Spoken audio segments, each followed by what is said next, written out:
ये हवेली शहर को देखते हुए एक पहाड़ी पर खड़ी थी। यह एक भव्य पुराना घर था जो कभी समृद्धि का प्रतीक था। अब यह अपने पुराने वैभव की छाया मात्र थी, अंधेरे और क्षय में डूबी हुई। रंग उखड़ गया था, खिड़कियां बंद थीं और बगीचा जंगली पौधों से भरा हुआ था। घर सालों से खाली पड़ा था और कोई भी उसके पास जाने की हिम्मत नहीं करता था। स्थानीय लोग इसे द वैनिशिंग हाउस कहते थे। यह एक अशुभ नाम था और यह घर पर बिल्कुल फिट बैठता था।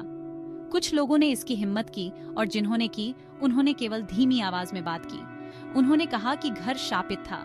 उन्होंने कहा कि यह अपने अतीत के भूतों से प्रेतबाधित था।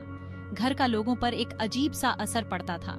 जो लोग इसे बहुत देर तक देखते थे, उन्हें अपनी रीढ़ की हड्डी में ठंडक महसूस होती थी। उन्हें ऐसा लगता था जैसे कोई उन्हें देख रहा है। कुछ ने तो खिड़कियों में रोशनी टिमटिमाते हुए देखने या अंदर से संगीत की आवाज आने का दावा भी किया। द वैनिशिंग हाउस एक मूक प्रहरी के रूप में खड़ा था, एक गहरा रहस्य जिसे शहर दुनिया से छुपाए हुए था। यह रहस्य और भय की जगह थी और यह एक नए शिकार को अपना बनाने वाला था।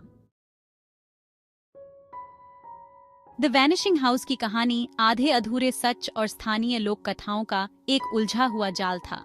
कुछ लोगों ने कहा कि यह एक दुखद प्रेम प्रसंग का नतीजा था जिसमें एक ठुकराया हुआ प्रेमी बदला लेना चाहता था। दूसरों ने एक पारिवारिक श्राप की बात कही जो पीढ़ी दर पीढ़ी चलता रहा। एक लोकप्रिय कहानी में एक अमीर परिवार के बारे में बताया गया था जो कई साल पहले इस घर में रहता था। कहा जाता था कि वे अविश्वसनीय रूप से एकांत प्रिय थे, बाहरी दुनिया के साथ सभी संपर्क छोड़ देते थे। एक दिन पूरा परिवार बिना किसी निशान के गायब हो गया। एकमात्र सुराग ऊपर की खिड़की में छोड़ा गया, एक टिमटिमाता हुआ मोमबत्ती था। एक और कहानी में एक गुप्त समाज के बारे में बताया गया था जो अपनी गुप्त बैठकों के लिए घर का इस्तेमाल करता था। कहा जाता था कि उन्होंने अपनी दीवारों के भीतर काले जादू की रस्में निभाई, मानव समझ से परे ताकतों को बुलाया। सच्चाई जो भी हो, सभी कहानियां एक बात पर सहमत थीं। द वैनिशिंग हाउस में एक काली और भयानक शक्ति थी। यह एक ऐसी जगह थी जहां जीवित और मृत के बीच का पर्दा पतला था, एक ऐसी जगह जहां वास्तविकता खुद ही झुकती और विकृत होती हुई प्रतीत होती थी। हवा की फुसफुसाहट ने इन कहानियों को माइकल के कानों तक पहुंचाया, जो शहर में एक नया युवा पत्रकार था। वह द वैनिशिंग हाउस के रहस्य की ओर आकर्षित था, एक ऐसी कहानी को भांपते हुए जो उसके करियर को बना सके। माइकल एक महत्वाकांक्षी युवक था जो दुनिया पर अपनी छाप छोड़ने के लिए उत्सुक था। वह हाल ही में एक छोटे से शहर में चला गया था, इस उम्मीद में कि उसे एक ऐसी कहानी मिलेगी जो उसके करियर को शुरू करेगी। जब उसने द वैनिशिंग हाउस की फुसफुसाहट सुनी तो उसे पता था कि उसे वह मिल गया है। वह स्वभाव से एक संशयवादी था, भूतों की कहानियों को केवल अंधविश्वास मानता था। फिर भी घर के बारे में कुछ उसे समझ में नहीं आया। यह ऐसा था जैसे घर खुद उसे बुला रहा हो, उसे करीब आने का इशारा कर रहा हो। शहरवासियों की चेतावनियों को नजरअंदाज करते हुए माइकल ने जांच करने का फैसला किया।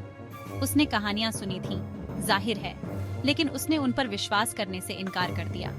वह तर्क और तर्क का आदमी था और वह द वैनिशिंग हाउस में होने वाली अजीब घटनाओं के लिए एक तर्कसंगत व्याख्या खोजने के लिए दृढ़ था। अपनी नोटबुक, कैमरा और संदेह की एक स्वस्थ खुराक के साथ माइकल घर के पास पहुंचा। जैसे जैसे वह करीब आता गया, वह इस भावना को हिला नहीं सका कि उसे देखा जा रहा है, कि अनदेखी आंखें हर हरकत पर उसका पीछा कर रही हैं। वह संपत्ति के किनारे पर रुक गया। उसकी रीढ़ की हड्डी में एक सिहरन दौड़ गई। घर के चारों ओर की हवा अलग महसूस हुई, भयानकता की एक स्पष्ट भावना के साथ भारी। उसने एक गहरी सांस ली और दहलीज पार कर गया, उस अंधेरे से बेखबर जो उसका इंतजार कर रहा था।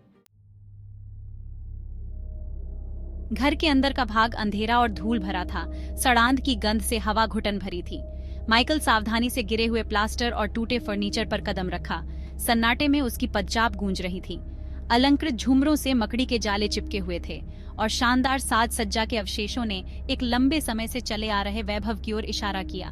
जैसे ही उसने घर का पता लगाया, माइकल ने अजीब घटनाओं को देखना शुरू कर दिया। उसने कुछ कमरों में ठंडे स्थानों को महसूस किया, भले ही वह एक गर्म दिन था। जब आसपास कोई नहीं था तो उसने फुसफुसाहट और कदमों की आवाज सुनी। उसने अपनी दृष्टि के परिधि में छाया की क्षणभंगुर झलक भी देखी। भव्य पुस्तकालय में उसे एक मेज पर एक किताब खुली हुई मिली, मानो कोई अभी अभी उसे पढ़ रहा हो। पृष्ठ पुराने और पीले पड़े थे, लिखावट सुंदर और बहती हुई। जैसे ही वह किताब की जांच करने के लिए झुका, उसने अपनी गर्दन के पिछले हिस्से पर एक ठंडी सांस महसूस की और अपने नाम की धीमी फुसफुसाहट सुनी। वह घूम गया, लेकिन वहां कोई नहीं था। वह घर में अकेला था, या ऐसा उसने सोचा। जैसे जैसे दिन ढलता गया, माइकल का संशयवाद डगमगाने लगा। उसने कुछ वास्तव में भयावह होने की संभावना को नकारने के लिए बहुत कुछ देखा और सुना था। घर जिंदा था, उसने महसूस किया, लेकिन जीवित प्राणियों की हंसी और गर्मजोशी के साथ नहीं।